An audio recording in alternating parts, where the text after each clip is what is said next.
सवाल ये आ रहा है कि क्या जज का ट्रांसफर होना, तबादला होना, ये बताता है कि ये एक सरकार तानाशाही का रूप ले रही है, जजों को नीचा दिखाकर? सर ये बिल्कुल शानाताई है। जो कलम की ताकत कहते थे ना, कलम की ताकत, जो कोई भी मुख्यमंत्री हो, इससे पहले देश के मुख्यमंत्री क्या जेल नहीं गए?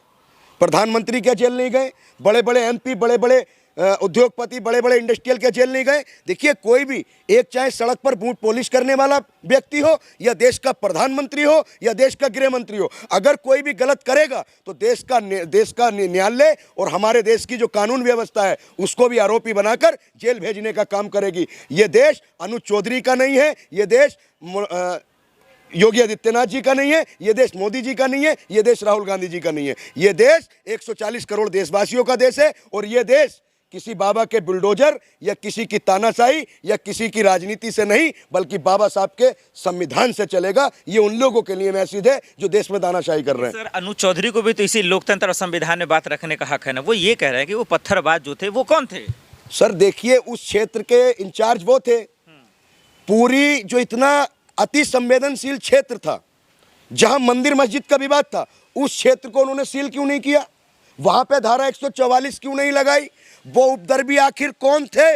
हम उस वक्त भी कह रहे थे, आज भी कह रहे हैं, अनुज चौधरी जी और पूरा संबल प्रशासन बताए वो उपद्रवी कौन थे, जिन्होंने पत्थर चलाए, जिन्होंने गोलियां चलाई। 5 लोगों की मौत हुई थी सर, 5 लोगों की मौत हुई थी, और बड़ी बेरहमी से उनकी गोली मारकर हत्या हुई थी। उनका खुलासा क्यों नहीं हुआ? अब जब पुलिस पर बारी आई, पुलिस फंस जाती है तो जज साहब का ट्रांसफर हो जाता है। वो कहते हैं ना कि आज भी देश में कुछ वर्दियां, कुछ कुर्सियां ऐसी हैं जो कोई ना खरीद सकता, ना उन्हें कोई डरा सकता और ना धमका सकता। वैसे ही संभल के जो जज थे वो वही कुर्सी थे, ना उन्हें कोई खरीद पाया, ना कोई उन्हें डरा पाया, और ना कोई उनकी सोच को दबा पाया। लेकिन अनुज चौधरी ये कह रहे हैं, भाई हम भर्ती जो हुए हैं पुलिस में, हम जान देने के लिए तो नहीं हुए हैं। नहीं सर, सिपाही का पहला कर्तव्य क्या होता है? हम उनके इस बयान की मजम्मत करते हैं। सिपाही जिस दिन देश के लिए वर्दी पहनता है, या सेना का जवान जिस दिन देश की वर्दी पहनकर बॉर्डर पर जाता है, तो वो इस चीज को सबसे पहले निकाल दे, शहीद। हम शहीदों का सम्मान करते हैं। आज देश के लिए कितने लोग, ना जाने कितने लोग आज तक शहीद हुए हैं। तो जो वर्दी पहना हो, जो देश की मातृभूमि की और देश के तमाम लोगों की तमाम चीज़ों की सुरक्षा की जिम्मेदारी ले, और वो मरने ऐसी बात करता है, ये कायर व्यक्ति की पहचान है। अरे सर, सिपाही वो होता है जो गर्व से अपने देश के लिए बलिदान दे दे।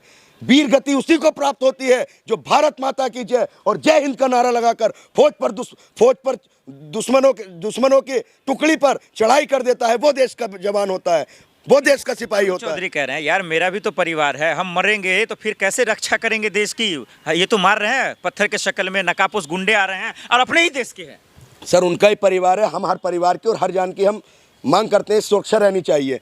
लेकिन एक बात बताइए, सीओ वो थे, पुलिस की जिम्मेदारी उनकी थी। अगर वहां पर एकदम से तो पत्थरबाजी हुई नहीं थी, आंसू गैस इस्तेमाल कर सकते थे, आप वाटर का इस्तेमाल कर सकते थे, आप लाठीचार्ज का इस्तेमाल कर सकते थे, और सर ये सारी नौबत आती ही नहीं। अगर 1 किलोमीटर या 500 मीटर के दायरे को सील कर दिया गया होता, क्षेत्र में धारा 144 लगा दी होती, लेकिन अब अनुज चौधरी जी फेल हो गए।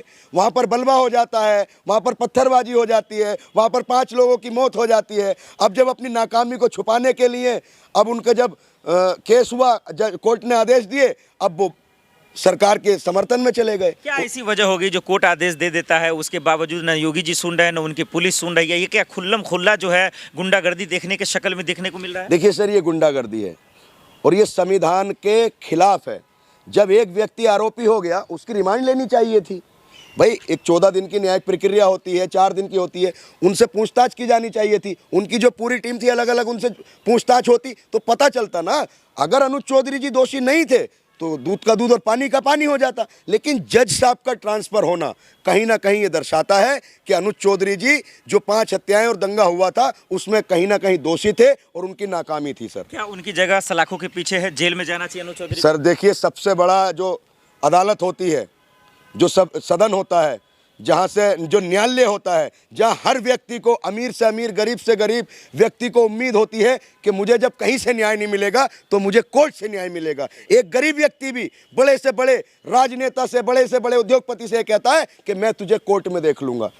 तो जो 5 लोगों की हत्या हुई, वहाँ पर जो नुकसान हुआ, जो आगजनी हुई, जो पुलिस वाले घायल हुए, उन सबको इंसाफ वहाँ के जज महोदय ने दिया। और ये उजागर किया ये दंगाई कौन थे और किसकी वजह से दंगा हुआ था। लेकिन उनका आज के समय में देखिए सर, इससे पहले ही बहुत से बाकी हैं, जो सोनम वांगचुक हैं, जो साइंटिस्ट हैं, जो उमर खालिद है, जो एक्टिविस्ट थे, जो आदिवासियों की किसानों की लड़ाई लड़ते थे, वो आज जेल में है। सोनम वांगचुक जेल में है और ना जाने ऐसे आजम खान जेल में है। ऐसे ऐसे शिक्षाविद लोग, ऐसे ऐसे साइंटिस्ट आज जेलों में हैं। सिर्फ क्यों? क्योंकि वो सरकार की मुखरता से गलत की मुखालफत करते थे। जो इस सरकार में इन लोगों को एक्सपोज करता है, इनकी गलत नीतियों को उजागर करता है, उसका या तो तबादला होता है या उसकी जगह सलाखों के पीछे होती है। चलिए, बहुत शुक्रिया।